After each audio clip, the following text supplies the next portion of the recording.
So we're at the point in training where we're going to start flying my cross countries. And defining cross country is defined in the Federal Air Regulations, Part 61, and they define it as cross country is anything that you land at a point other than your departure. But then they go on to say if you want to log this for your private pilot license, it needs to be to an airport more than 50 nautical miles away from your original point of departure. So today, we're going to go to McComb, which is 52 miles away according to Sky Vector, which definitely applies for the 50 nautical mile requirement. And we are going to use a combination of pilotage, dead reckoning, and we're going to use electric navigation on the way back using the Fighting Tiger VOR. And all a VOR is basically a radio signal station that shoots radio signals in all directions, and we can tune it in and figure out where we are, basically. So pilotage is using fixed points for reference to navigate by. You can see here by our flight plan, we plan for Baton Rouge to Country Bend. So we're going to fly over Country Bend, fly over Overton, and then fly to this pumping station that's marked as a waypoint, and then fly to McComb. So this is my nav log for the flight that you'll see on my knee board. It's basically all the information I need to know about our flight. What course to fly, how is the wind going to affect our course, how is magnetic variation and deviation going to affect our course, the distance of each leg, how long it takes to get there, the fuel burn, and how much fuel we have remaining. Baton Rouge Ground Scout 2473 Zulu with a VFR departure to the east with an on-course heading of 070. We're ready to taxi at signature with uniform. Dope. Pretty good at that. Skyhawk 2473 Zulu, Baton Rouge Ground. Understand you're on course heading 070. What's your requested altitude and destination? Requested altitude is 3,500. We're headed to McComb. There you go. He's going to question you. He's going to be like, Are you sure that that's on course to McComb? And you can just tell him we're doing training on our way out there. Which is why I hate when they ask that. Air Shuttle 6049, cross runway 22 right and 22 left. Cross runway 22 right and 22 left, Air Shuttle 6049. Skyhawk 72 Zulu, Roger. I have your request, and for that direction of flight, I can disregard. Are you ready for taxi? I'll get you moving, and then I'll give you a squawk code then. Affirmative. Cessna 73 Zulu, runway 31, taxi via Lima. Hold short of taxiway Bravo. Lima, hold short of Bravo on the way to 3173 Zulu. Awesome, man. Not that you're doing anything wrong, just, don't feel like you need to rush. Yeah. No. So why do you think he's making us hold short of Bravo? The big jet coming at us. Yeah, so. I'm not really actively trying to rush. It's more of being eager to go fly and eager to get in the air. And I'm going to make a mistake due to rushing, so see if you can figure out what it is here shortly. 130, Roger. All right, yeah. Cessna 73 Zulu, departure frequency 120.3, squawk 4533. 20.34533, 73 Zulu. Cessna 73 Zulu, continue via Bravo and just give way to the Embraer on Bravo. Giving way, 73 Zulu. Which way are the winds coming from? So they're coming behind us to the middle of the reef on the left. What was the heading on them again? Sorry. 280. All right, so when we're lined up on runway 31, is that a crosswind from the left or a crosswind from the right? Left. A left to right crosswind. So you're going to have this big jet taking off from front of you.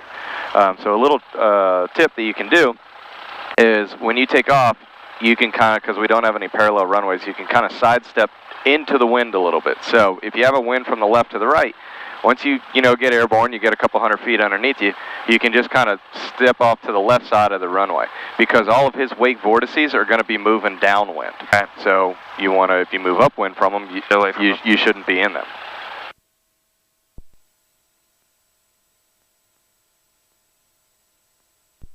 Baton Rouge Tower, Skyhawk 2473 Zulu, hold short 31.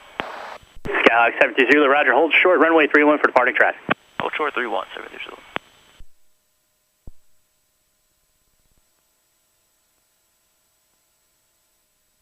Skyhawk 73 Zulu, turn right heading 070, caution make turns, departure regional jet, wind 26010, runway 31, clear for takeoff.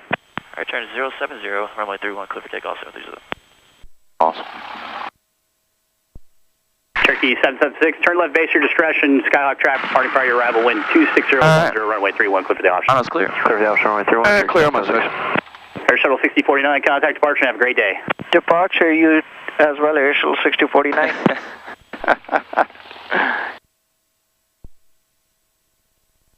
Can you get your strobe lights on? Alright, that's one. Alright, where's that wind coming from? Let's do some crosswind correction on takeoff. There you go. Good. Alright, here we go. Give me air. Power set. Temperature, pressure's in the green. Cool. Airspeed's alive. Yeah, you can keep that, that aileron right there. That's good. Easy on it.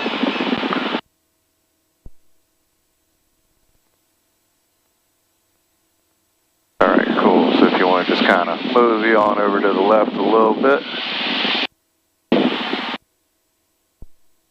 Could make the airplane go left a little bit. You're actually drifting downwind with the wind. Yeah, just stay coordinated with the rudder. There you go. When you get to 500 feet, you can make that turn on course.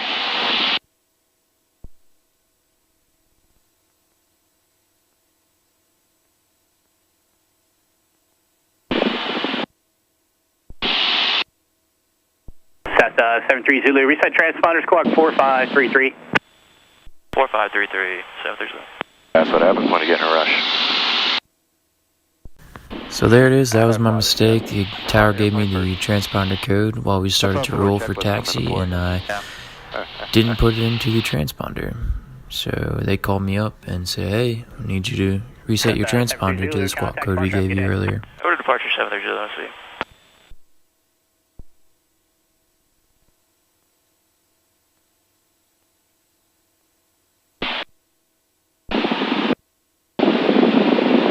Wind 2906.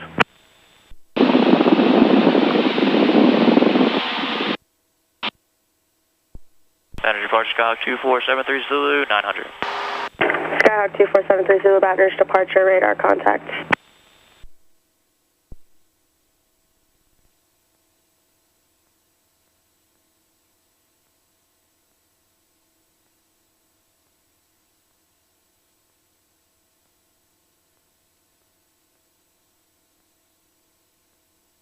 Just keep me climbing at 75 knots.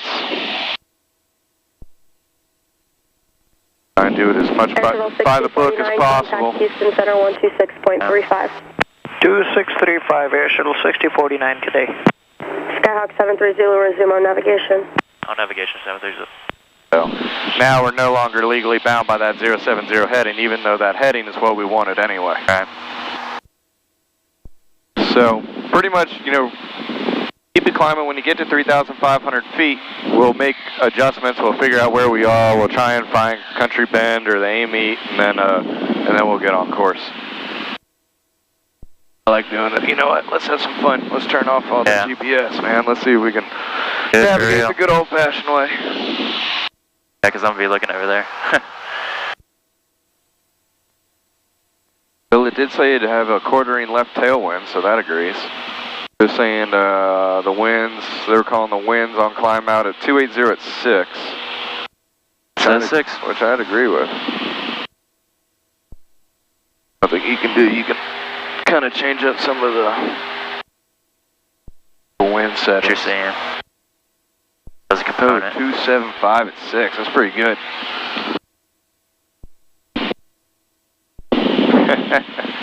Oh, this makes you wonder why we're playing it by hand. Yeah, I know. So what Nate has in his hand is the nav log generated by SkyVector. That's the website the screenshots at the beginning of the video for. You can select your airport and drag your waypoints, and it will generate all the wind corrections and variations and stuff like that for you. It literally takes less than a minute to do compared to 15 or 20 minutes doing it by hand. But gotta do it the old-fashioned way while you're learning. So Baton Rouge approach. approach, Bonanza 6320 uniform, with you, level 1000. Call and approach, standby.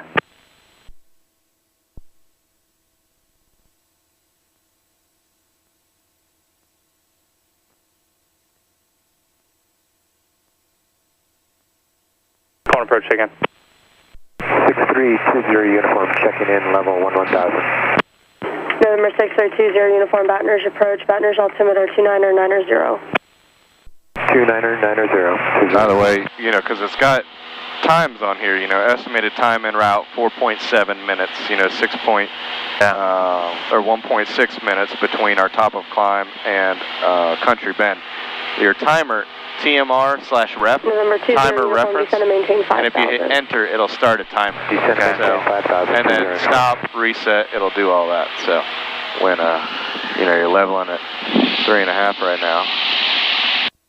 Let's go ahead. We'll start that timer, and it's saying 1.6 minutes. So you know, what is that? A minute, 36 seconds. 299 Charlie, Baton Rouge approach, Baton Rouge altimeter 29990. Say destination. Altimeter 29990 and Louisiana Regional 912. Seneca 999 Charlie, Roger, report Louisiana Regional in sight. Report regional. All right, so you see the river? Yeah.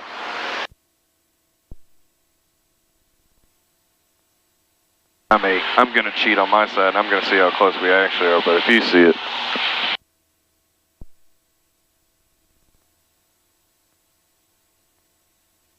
Yeah, I see the river. It's going to be somewhere in here.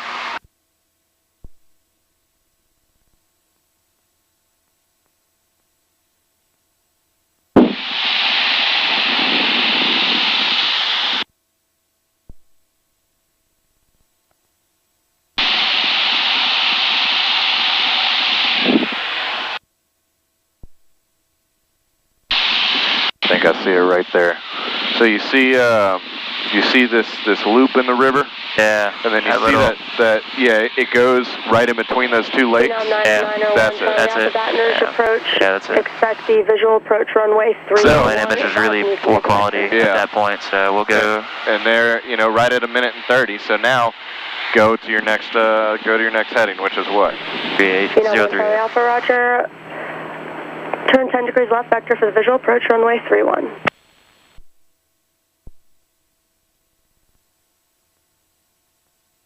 You have because that's between Country Bend and Overton. We're going from no, you're right. Country Bend. I've got you're right. Nope, I'm wrong. I was looking at the wrong one. Yeah. This one says 032, but do your heading. You got it in the middle. 530. I'll tell you what, let's split ours halfway. Mine says 032, yours says 336, yeah. or something like that. Yeah, so fly that. And it says, based on the wind, 6.2, nope. Damn it, I keep reading this wrong. Baton Rouge approach, 5 minutes. 5 minutes, okay. Sorry. Baron 1604 Whiskey, Baton Rouge approach, Baton Rouge altimeter 29990. 29990, zip Whiskey. All right. Cool. The grass strip. 1 Charlie Alpha, descend and maintain 5,000. Could be wrong. Looks like a clearing from back there, but not from up here. So Overton and Country Bend are both grass strips, and even though I tried to look at the satellite imagery before to get an idea of what I was be looking for, they're very hard to see from the air. Doesn't look like a strip anymore. Different colored trees. I think we passed it up just a little bit, but it's behind us now. But, you know, this is part of, this is how they used to do it. It's kind of funny. So then it kind of becomes a little bit of a dead reckoning. You know, just fly the heading you plan, fly it for the time that you think, and you know, then we'll try and pick up something next. So our next point is the pumping station, right? Yeah, that's way easier to see. Okay. Way easier to see. But you know, we got 10 minutes. Yeah, between here and the pumping station is 18 miles. So. Yeah, there's a lot of... You know, you can start, you know, if you see anything between here and the pumping station, which doesn't look like, maybe just a road. You see that road right there? Yeah. So as you cross a road, that'll kind of let you know that you're on course. There's a road. Got four flight? Yeah, there's four flight. So keep flying what you're doing. You don't want to get off course. Right.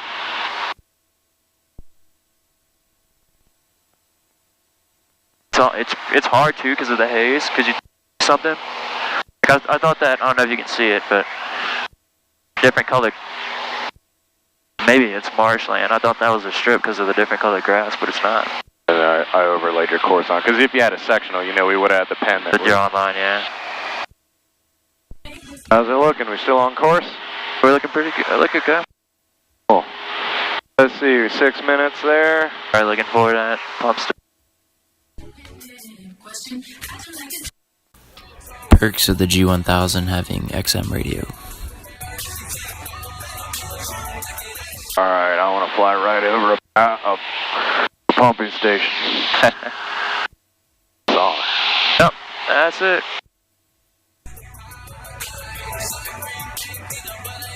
It was so weird because I didn't see any water around here and I was looking for a pump station. I think there's a little creek down there.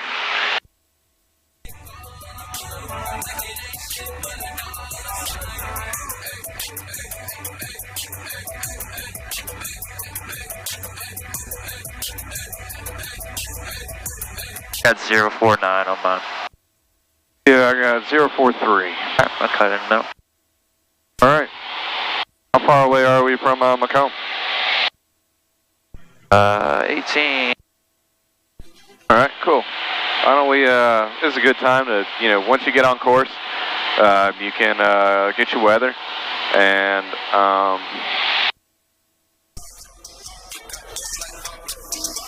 start making a plan. McComb Airport, McComb, Mississippi. Automated weather observation 2140 Zulu. Wind 300 at 05. Visibility 10. Alright, so we'll take 34. Sky condition clear. Temperature 35 Celsius. Dew point 22 Celsius. Altimeter 2990. Remarks.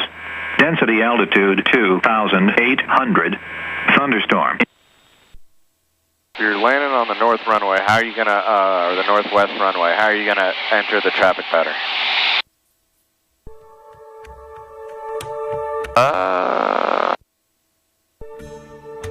Can we just enter the downwind? I'm on a 2-mile final for ILS 16. McComb traffic. Say that again? Oh, so did you? I don't know, this is tricky. We're coming in from the runway direction pretty much. Well, yeah. Well, we're coming in perpendicular with the runway pretty much, right? I mean, more or less. I fly over it and make a left-hand turn. And so you could do that if you really wanted to check out a windsock or maybe something that was going on. There's nothing wrong with overflying the field. However, if you wanted to save some time and not do any unnecessary. We can just and then cut. Well, you want to try and enter on downwinds as much as possible. So go ahead and try and enter on a downwind. So when you see the airport, you can plan on doing a 45-degree entry on the downwind for landing on runway 34. Now that's what the winds are favoring. However, this guy on the radio just called in. He's on the ILS for runway 16. Now he's probably just doing that for practice. Yeah. But need to be aware. as we get closer, yeah. If we don't. If the option becomes, hey, we're favoring the wind, but we have to go opposite direction of some person, we'll just, 5 knots of wind isn't enough for, to us to be head on with somebody. We'll just pick up 16. If he's still there. Yeah, if he's still there. There, is it? You tell me.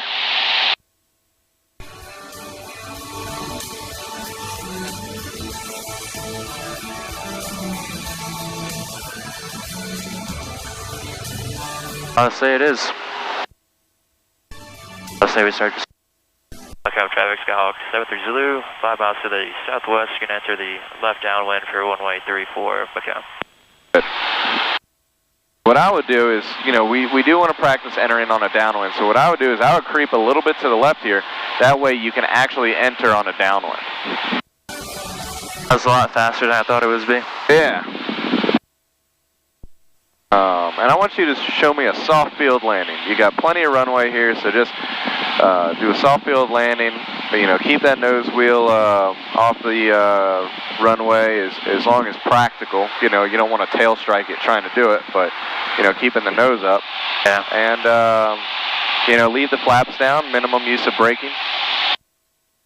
You got the airplane on the runway? McComb traffic 73 Zulu. We're a couple miles to the west. We have you traffic inside departing the runway, McComb. I'd say about right now. We're going to depart northbound and you can start that turn for your downwind. GPS 16. Roger. He's just practicing. I'm looking for you too. Where'd you say you were? We're a couple miles to the west, coming out of 1,700. Roger, be looking. Yeah, we're entering a left downwind. What we're doing right now. So. Yeah, traffic Skyhawk turning the left base for runway 34, McComb.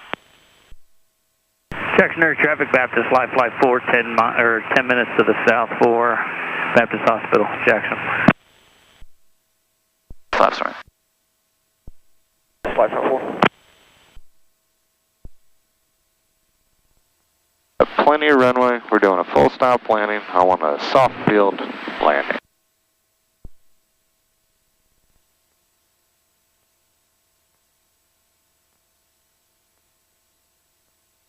Traffic Skyhawk turning final for runway 34, McComb. Flaps.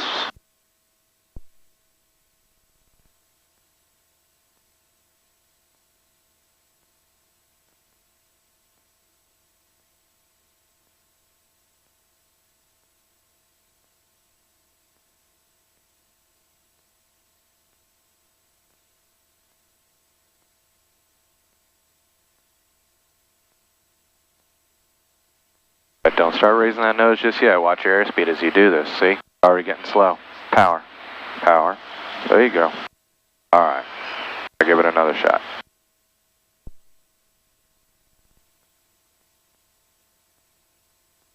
There you go. Good. Power to idle. Hold that nose where it is. Alright, start increasing back pressure. Just so, yeah, there you go. Just keep it rolling. Good. Alright, man. Not too bad. I was coming. Yeah, that was a very good correction, but you have to notice when you start to raise the nose like that. You know, that if that gets down a little bit lower, you're going to stall. Well, no, the thing is you're not going to stall, but you're just going to start sinking really quickly. It never actually gets to a full stall. It'll feel like it. Right. But a lot of you're sinking a lot. Yeah, go ahead and just hold this full back pressure right here, just so you know we're still soft field. We'll make a right turn and we'll taxi back to runway 34. But good job on that correction. So the power right there, and look, on a soft field, you can land it with power like that, and then as soon as you touch down, that power just comes back to idle. Actually, landing with that power is what makes it really soft. Okay. As soon as these wheels leave the ground, I want you to push forward. Buzz the runway. Buzz the runway. Have some fun with it. Oh, yeah. That's what I'm talking about. Good. Even a little too high right here anyway. There's your airspeed. Just climb out at 62 until you get to 600 feet. So watch your airspeed. Climb out at 62.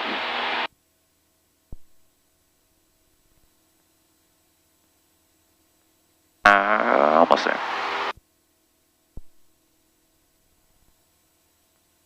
All right. And now what I want you to do, before you retract the flaps, I want you to get the airspeed first. So push the nose down. As that airspeed starts building, still want to keep it climbing. There you go. Now you can retract the flaps. All right, good. We're into the runway. We're 250 feet up there. And now, you want to climb into, climb 500 feet or so. Turn out. And then turn out, yeah. McComb traffic, Cherokee 5191 Lima. I'm 2.2 miles north. Yeah. I use a little bit past numbers. I use the second stripe. I'll tell you what. Let's use the white rectangles as our landing point. So what I want you to do is I want you to try and land. We'll do kind of a spot landing. I want you to land on the white rectangle. So what you'll do is pick an aiming point a little bit before that. So as you flare, all right, and then pitch for airspeed, power for altitude, looking for 62 on it.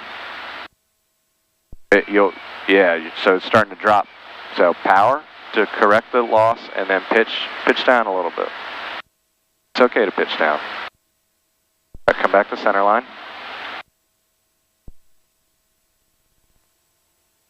There you go, good. Yeah, that's how bush pilots do it. Back on center line. A little bit more nose down. Believe it or not, more nose down. Don't get scared of that ground. It's okay. All right, power to idle. She'll drop pretty quickly. Good, good. Hold that.